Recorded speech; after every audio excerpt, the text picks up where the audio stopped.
I'm Mike Costello, and I'm here with Dr. Ivers Freelander, and today we'd like to talk to you about remembering who you are. I guess in today's environment, we're all interested in identity, aren't we? Yes, everyone is, and some try to make their identity more prominent and more pronounced, and others slink back from doing just that. But overall, we forget sometimes the spiritual aspect of our being. We forget who, in fact, we are. We think we're just the name that we are and the family that we are, but we're ever so much more. Absolutely, or in some cases, the job that we have. People think of themselves as even those who work in the workplace, of course, by their job. But mothers think of themselves as mothers, and we have roles that we take on, and we do forget that spiritual dimension. And we say so often that we're spiritual beings in a physical experience, not physical beings in a spiritual experience. And a lot of times we think of ourselves as being physical, and we think of ourselves as being persons, and we certainly are. That's an aspect of who we are, but we're far more than that, aren't we? Yes, we are. And fortunately, there are so many wonderful books available today showing us more of our own individuality and showing us where we've been in other lives, in other areas of life. And I think that's a wonderful thing because it gives us greater sustenance in our own individuality. And it helps us then to put more value on life. And if we just know where we came from and where we're going after we leave this life, then it changes our whole demeanor, our whole attitude toward life, doesn't it? It does. And so much of what we feel about ourselves has to do with where we came from in a lot of instances. And I think of the number of people who have this feeling that they can't do things because of their background or lack of education or inabilities. And that really goes to the core of how each of us feel about ourselves and our issues of self-esteem and self-worth. And in today's environment, psychologists and sociologists and theologians and ministers and all kinds of people who are in the helping field are trying always to help us to understand that where we have come from and the experiences that we've had, while they are a part of what we are far richer and have greater potential than even we're able to imagine in a lot of instances. Yes, and just yesterday I received an interesting mailing, something in the mail, and normally I throw out all the advertisements for ever so many things, for vitamins and greater spirituality, and but well, your mail I'm sure is probably even more full than mine, but we all get so much junk mail. But that caught my eye, and I read it. It was a little booklet, and it was a man had been almost dying. Don't they always almost die and then they have a miraculous healing? When he was 40 years old, and he found that a certain system he uses, and he didn't divulge his system because he's selling that system, but it was easy to see what it is. It's a way of thinking about life, and it's a way of keeping the consciousness in present time, which we say so often, but it's obviously that, and teaching people to what some of our teachers call possibility thinking. I think that's Dr. Schuller. It's some other minister who talks about possibility thinking. And so that's what this man was selling. And I think it was just an advertisement alone gave me great food for thought. And I wouldn't order his program because I'm sure that, I wouldn't order his program. But I was grateful to have that in the mail as a reminder that it's really so simple, keeping our consciousness high and healing our bodies, and and looking at other people in a positive light always, and forgiving whatever someone does to us, or forgiving anything we need to forgive, because when we don't forgive, he was saying, that's when we get into trouble in our own bodies. And we know from so much research that's been done that when we think negatively about other people or things or circumstances, well, we suffer, not the other people. And that's so true because there is this connection of mind and body. And of course, we spend a lot of time working on mind, body, and spirit connection. And as those three things come together, but they're Hmm. driven so often by our thought process, Hmm. aren't they? Yeah. And the fact that we think limiting thoughts, or we think negative thoughts, or we think defeating thoughts. And we really all have, and of course, there are going to be circumstances and situations that are going to cause us all to have low points and negative points. But I think we can do some personal assessment of our way of thinking and our way of thinking about life. And as you said, about our life and about other people, Hmm. about the world. And if we're not thinking in terms of the possibilities, if we're not thinking in a positive way, we're allowing the negative aspects to come into our consciousness. And for a lot of people, that's a new word, even for new thought and truth students, which are people like ourselves who believe in the philosophy and teaching that we share with others. This issue of consciousness is so important. And consciousness is even more than our minds, isn't it? Yes, it is. It's we have the conscious and the subconscious, which retains other information from the past, and then the supraconscious allows us to access that inner knowledge and that information that's available to everyone. And I'm sure that's what this gentleman was doing, because I think what he was selling was valid, but he was selling the idea that we need to keep our consciousness in present time and function from the supraconscious consciousness. And the way we do that is to not be labor any situation in our life, but just and to be positive in our attitude toward everything, knowing that it's all going to work for the good. Mhm. And that higher consciousness and that connection with the divine and with the divine potential that resides within all of us is something that can give us strength in the face of adversity and difficulty and challenge and illness and limited resources and all of the other things that we face as human persons. Yes, and we know that we're all going to face adversity. We know we're all going to face death. We're going to face death of people that we love, multitudes of people that we don't know, but we read about it and hear about it, and it impacts on us, and also our own. And so if we don't dread it and if we don't think about it in a negative way, then it's just a part of the process of life. And others might say, well, you can sit there and say that because you're not ill and you don't look as if you're about ready to make your demise. But we can all do that. And I think that people who are happy and strong do that. They don't dread, they don't belabor any aspect of life. They realize that whatever happens in life happens for a reason. Mhm. And that's an important aspect of the lesson, isn't it? That things Yes. do happen for a reason. And so often we get involved in trying to figure out or decide why things happen. And in most cases, we don't need to know why. We don't need to know the why of very much at all. I know I tell the story at church and in the lectures that I give so often about the fact that I'm not mechanically inclined. And so I don't know anything about internal combustion, but I'm happy to get in a car and let it take me where I need to go. And I believe that that car is going to take me where I need to go. I Mhm. have faith in the car's ability to take me where I need to go. The same with aerodynamics. I don't know the realities of aero or the scientific principles behind aerodynamics, but because it's not of interest to me.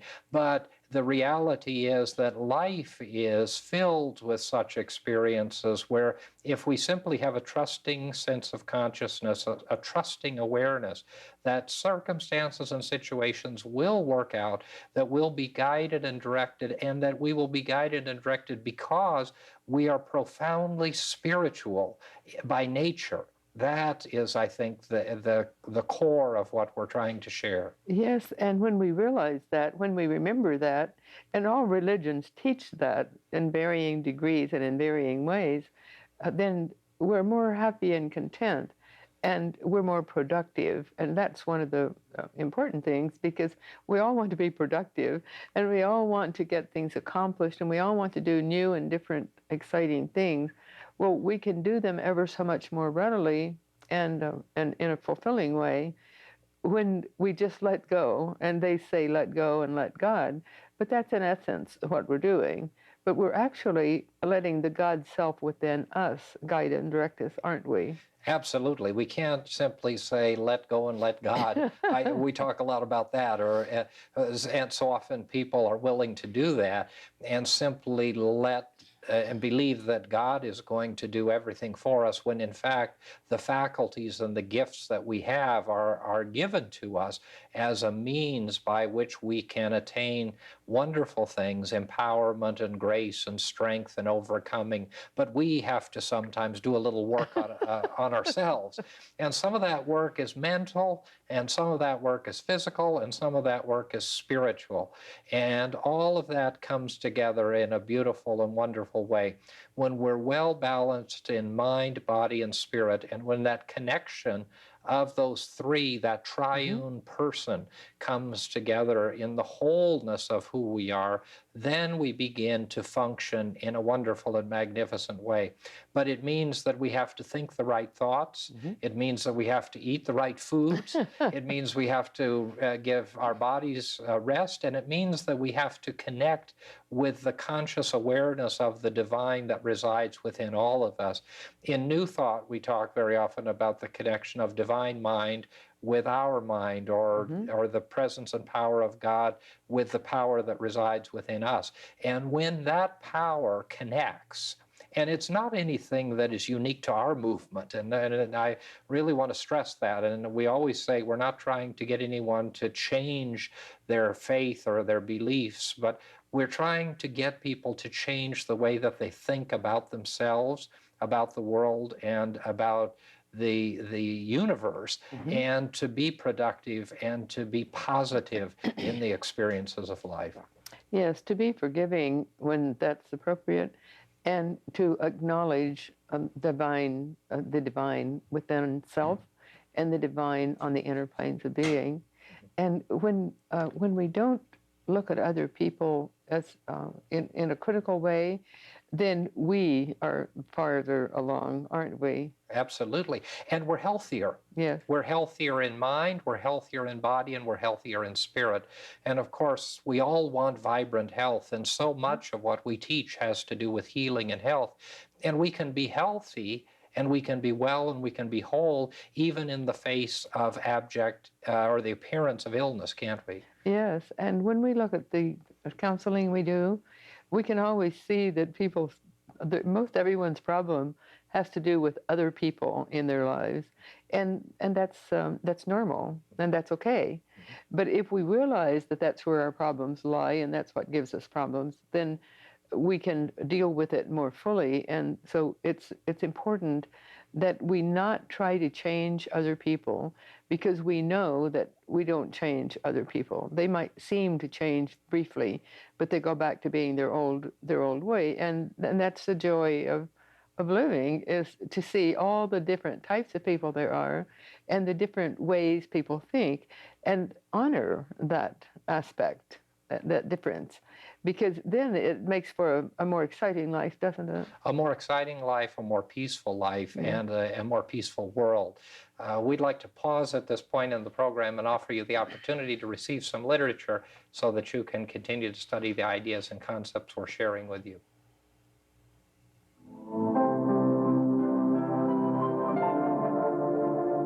We would like to offer you the opportunity to receive one of these free booklets to further your understanding of the New Thought message of confident living. Each month we will feature a different booklet, which will be mailed to you free and postage paid. Simply address your request to Confident Living at P.O. Box 7726, Long Beach, California, 90807.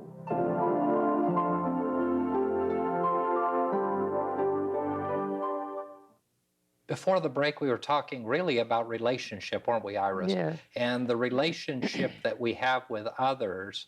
And it's interesting to me as I talk to people that I find that the relationships that we have with others is a mirror of the relationship and the view that we have of God. Isn't that interesting?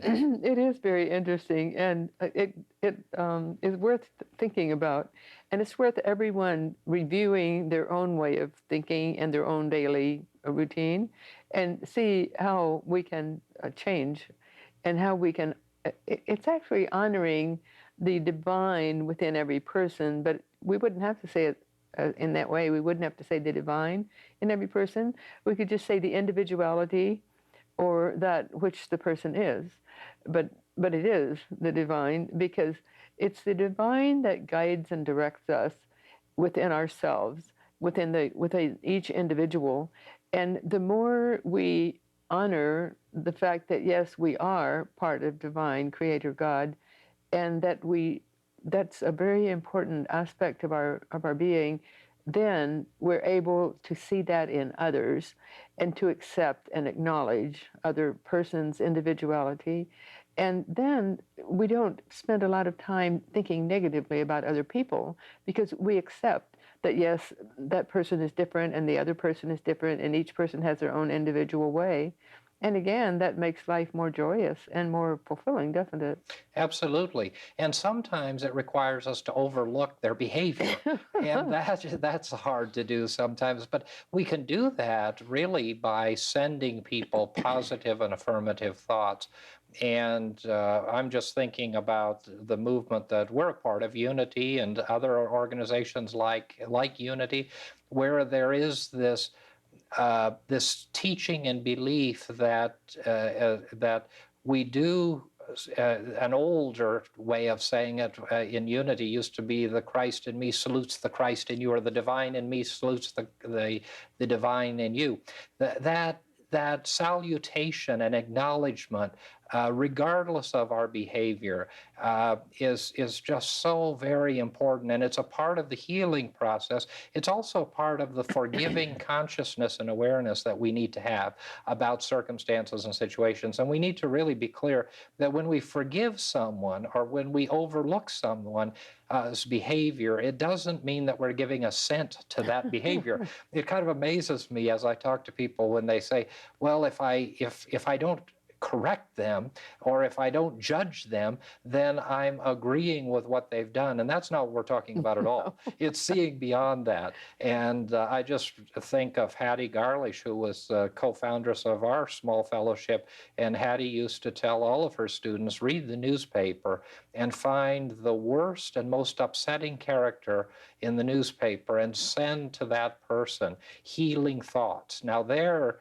is a view of life that is healing and sustaining and grace-filled. And it doesn't mean that we look at the behavior of that person and say that that's right. It simply means that we see beyond the negative behavior to the truth of who those people are, to those other individuals are, and we see within ourselves the fact that we have failings as well. Maybe not as severe, maybe not as horrible as some other individuals' behavior, but all of us have failures, and all of us need forgiveness one for another. We need to overlook that, and we need to seek and give that issue of a forgiving consciousness and spirit.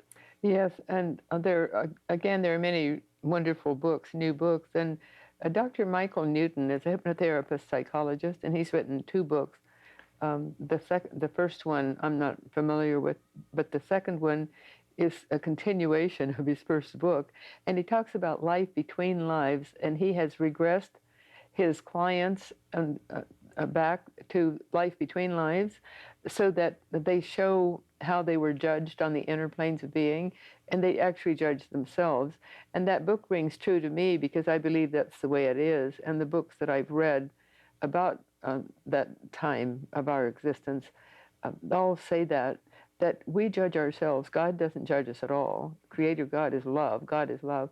But there's a council of elders, and they call them various names, but they help us to define what we might have done differently on Earth, or plan for our next life. And one example that was given by one person he had regressed was, he was really nervous when he knew that he had to judge himself, and he had stopped one time. He was a successful businessman and very hard-nosed businessman, but one day he got off out of his car some conveyance, and there was a lady sitting on a bus stop, and she was very sad, dejected, and pitiful, actually, because she was so sad. And so it touched his heart, and he went over. Now, he was a very busy businessman, but he went over and sat down beside her, and he said, I see that you're very troubled. It's something like, I'm paraphrasing, I see that you're very troubled, but whatever it is, it'll pass. And he gave her like 3 or 4 sentences of good counsel, but just to lift her spirit. And then he went on to work and to his office, and he thought it was interesting that his spiritual guide picked that one thing out that he didn't even remember, where he had been kind to another person. So in all of life and the continuation of life, it's most always the little things that count, isn't it? It is, and we think it's the big things, Yes. but life is in the living out of our normal process of daily life, of relationships, of family, of friends, the things that we say, the contacts that we make with each other, the acknowledgement of persons that make us who we are and determine the quality of our life as well. Yes, and so as a businessman, this man had put a lot of faith and confidence in money, and he thought it was interesting. He hadn't even given that lady any money, but he had given copiously to many charities through his business and through his personal giving. And so it's not the money that counts, it's what comes from the heart, isn't it? Absolutely. And it goes back to the consciousness. It goes back to the fact that we are more than the tangible, visible things that we Yes. see. And we see with our human eyes and we hear with our human ears, but we know that we are profoundly more than that, and that our deeds are profoundly more than that. So as we give of our money, it is in the giving that the blessing comes. And the giving of the money is a wonderful thing for the people who receive it. And it's a wonderful thing for us to put into practice the law of circulation. And we could do a whole program on that. But it is really the consciousness of free giving and sharing and connecting with others in an unseen way that has profound and magnificent value. Yes, and we can see that in the lives of others. I remember years ago, like 40 years ago, there was a man at the church, before I ever met you, at the church I was attending at the time, and who was having a lot of personal problems in his life, and everyone in the church knew he was having those critical problems. And so his name was John, and another man named George was very successful in business, but unfortunately he was an alcoholic, and he wasn't always very aware of other people. But I'll never forget sitting behind John in church one Sunday morning, and George came in and sat near John, and he said, "Good morning, John." And just the way he said those words, just good morning to him. And he says, "It's good to see you," or I don't know what else he said, but it was the way he said good morning really touched my heart, because that George was doing the same thing the man in the book was doing. He was imparting love and caring to another person with very few words, but looking right at the person and sending a certain energy. And you always say all of life is energy and vibration. Well, it is. And we have a tremendous energy that we send out when we're with other people. And if we're angry, we send an ugly brown-red energy out to others. And if we're happy, we send that golden light.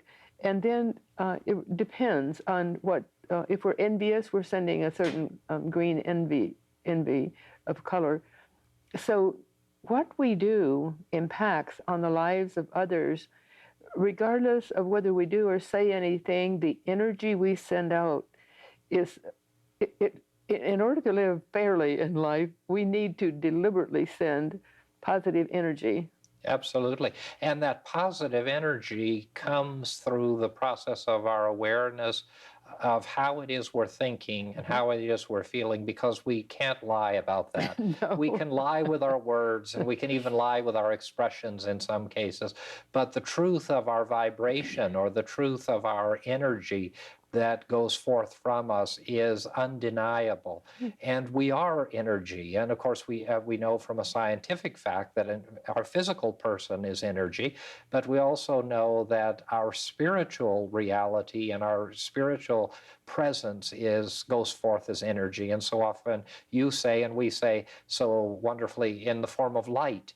And it is that light, it is that emanation of power and grace and strength that is constantly moving around us, that creates who and what we are and what our world is.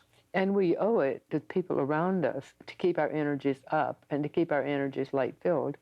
And we have to consciously sometimes do it, but we can always do that. Regardless of what we're going through in our own lives, we can do that. And I've seen it, and you've seen it in other people, and whoever's listening to us would just think about their own environment, their own the people they can come in contact with daily. And it's really exciting to see that more people than not live a consciously happy, healthy, wholesome, uplifting life, even if they're going through problems. And we can feel that in their presence. Yes. And we can feel that also in buildings and in rooms and houses. And of course, we've all had the experience of walking into a room or a house and feeling either a wonderful feeling of welcome and warmth or an oppressed and negative feeling. And it has to do with the vibratory rate that is created in mind, in body, and spirit. And that translates into our physical health as well, doesn't it? Yes, it does.